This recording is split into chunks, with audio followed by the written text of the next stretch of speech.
right, so here's the current situation. I'm in France. I'm driving on a logging road that I'm not sure I'm supposed to be on, in a rental vehicle that I'm not sure I'm supposed to be driving on it. But there's something that is up here in the woods that was behind the German lines in the Battle of Verdun that looks like it might be pretty cool. Or at least I really hope that it is. But we're going to see if we can find it.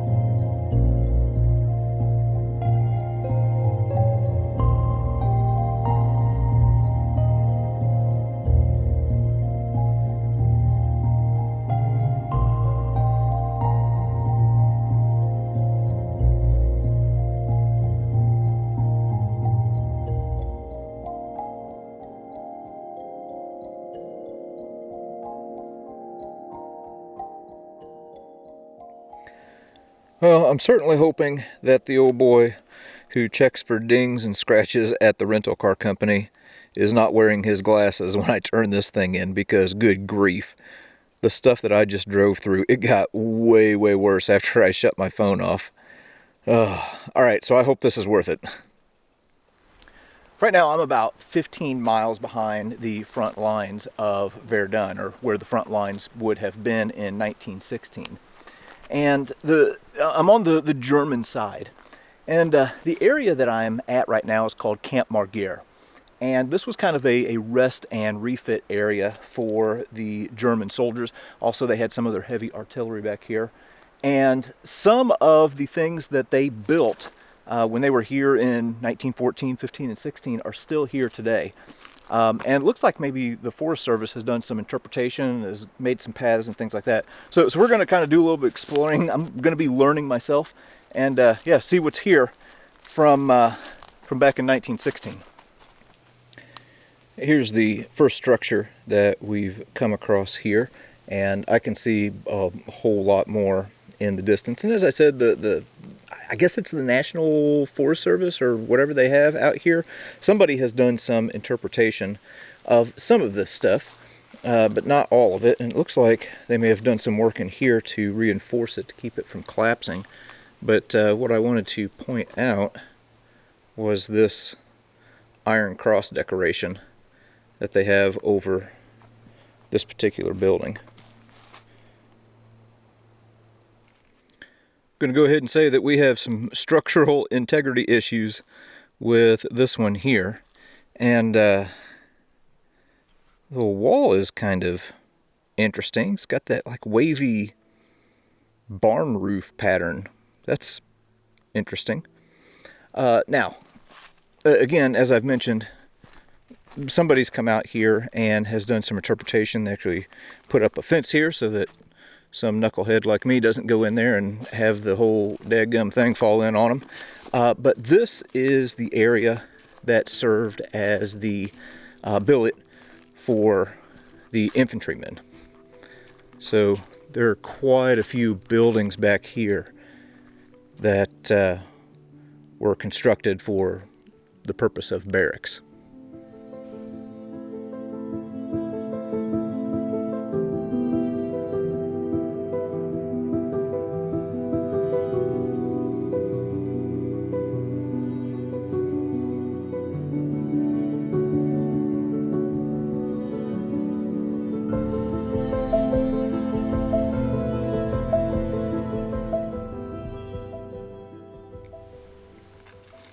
Going to just go ahead and say that I have no clue what this is, but it's covered in moss and it looks cool, so I'm filming it. What we were looking at here is the captain's quarters. So you can see it's a little bit more ornate as far as the decorations. We have some kind of lettering there at the top. Unter something. Yeah, I can't really make that out. Yeah, but anyway, this is where the captain lived. Somewhere along through here, there were a few rail lines. I'm not finding the evidence of the rail lines right now, but I know that they were here. You have to think, for the Germans, logistics is probably a bigger issue for them than it was the French, because they're the ones that are invading. They're the ones who are farther from home. So a lot of things are being built in camps like this, and they have to like provide this infrastructure in order to outfit the men at the front. Just walked up on a couple of large concrete Quonset hut style shelters. This one looks like it's in pretty good condition. I think they have that gated off. Yeah, it's gated off, so I can't get in there. This one over here is not looking so good. It's looking a little rough. I guess the past 100 years haven't been so good to this one. I read somewhere that Camp Marguerre was also kind of like an experimentation facility. They had a concrete plant here on the site, and they did different experiments with, different types of bunkers, different mixes, seeing what worked best. If you think about it, the Germans, they didn't have to go anywhere. They were here to stay. Here's another one of these shelters. This one doesn't look as much like the Quonset hut style, but the concrete is interesting to me. Like this whole thing just looks bad.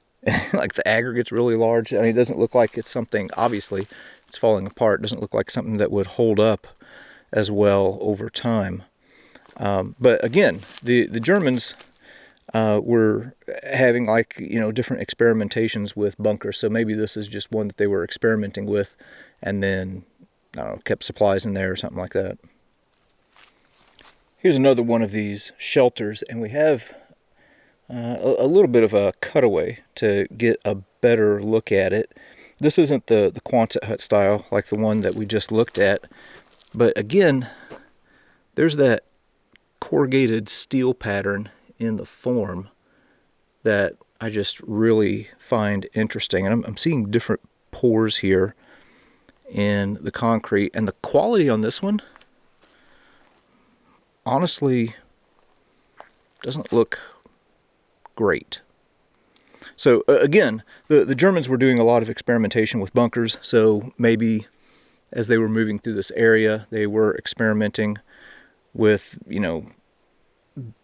different, mixes or, different things like that. If we move around over here, well, we got a couple more of these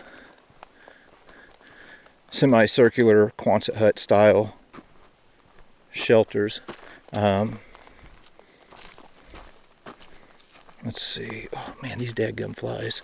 Oh, we might be able to go in this one. No, never mind. I can see the bars in there. So we can't go inside any of these. But yeah, maybe they use these for ammunition storage, storage of other materials. Yeah, I don't know. Kind of a mystery.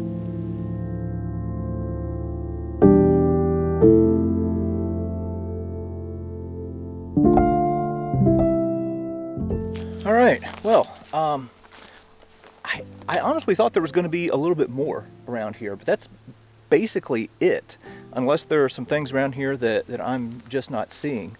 And man, this stupid sun has just been playing havoc with me today as far as trying to film. But anyway, not exactly what I was expecting, but still interesting. It's another one of those things where it's like a small piece of the puzzle that helps you to see the bigger picture. But anyway, that was some of the rear area bunkers of the German army around the Verdun sector.